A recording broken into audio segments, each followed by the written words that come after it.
কুমিল্লায় হঠাৎ করে ভয়াবহ আকারে ছড়িয়ে পড়েছে অতি সংক্রামক রোগ হাম। একই সাথে সংক্রমণ বেড়েছে মৌলভীবাজারেও।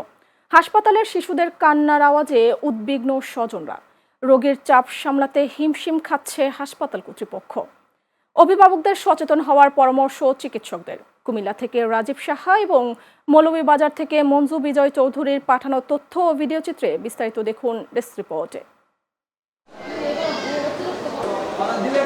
কুমিল্লায় গত এক সপ্তাহে কয়েকশো শিশুর শরীরে মিলেছে বায়ুবাহিত ভাইরাস জনিত রোগ হাম, যাদের বেশিরভাগের বয়স 6 মাস থেকে 5 বছর বয়সী। আক্রান্ত হয়ে প্রতিদিনই হাসপাতালে ভর্তি হচ্ছে শিশুরা। রোগীর চাপ থাকায় বেড না পেয়ে শিশুদের মেঝেতে রেখে চিকিৎসা নিচ্ছেন স্বজনরা। একই অবস্থা সিলেটের মৌলভীবাজারেও। 250 শয্যা বিশিষ্ট জেনারেল হাসপাতালে হাম রোগে আক্রান্ত হয়ে ভর্তি হচ্ছে শিশুরা। আজকে 2 দিন খুবই হাম নিয়ে তারা প্রবলেম ফেস করতেছে এবং হচ্ছে যে তারা সিট না পেয়ে অলরেডি মেঝেতে তারা অবস্থান করছে।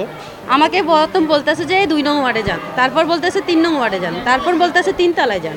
এরকম করতে করতে আমার 9টা। তাহলে এতক্ষণ যদি আমি এই যে এরকম অবস্থা বাচ্চা নিয়ে ঘুরি, তাহলে আমার বাবুটার কি অবস্থা হয়? আনিয়া তারা টেস্ট করাইয়া আলট্রাসাউন্ড করাইয়া ও আনছি আনিয়া এখন হইরাম যাইতাম দিয়া সর্দি কাশি এরপর ডায়রিয়া এগুলা লইয়া ঘুরতে পড়তেছে। হাম বাড়িছে কালকে সন্ধ্যা থেকে। মানে রক্ত টেস্টের কাগজ এক সপ্তাহ পরে আসবে, তারপর বলবে হাম নিনা অন্য কিছু।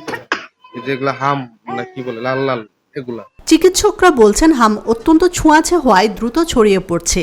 সময় মতো টিকা না পাওয়াই এর মূল কারণ। 7টা রোগীর আমরা স্যাম্পল পজিটিভ পেয়েছি এবং অন্যান্য রোগীদের জন্য আমরা রিপোর্টের জন্য অপেক্ষা করছি। তো যে 7টা রোগী আমরা পেয়েছি পজিটিভ, এদের সবারই দেখা গেছে যে হিস্ট্রি নিয়ে আমরা দেখেছি তাদের মিজলসের যে ভ্যাকসিন, এই ভ্যাকসিন তাদেরকে দেওয়া হয়নি।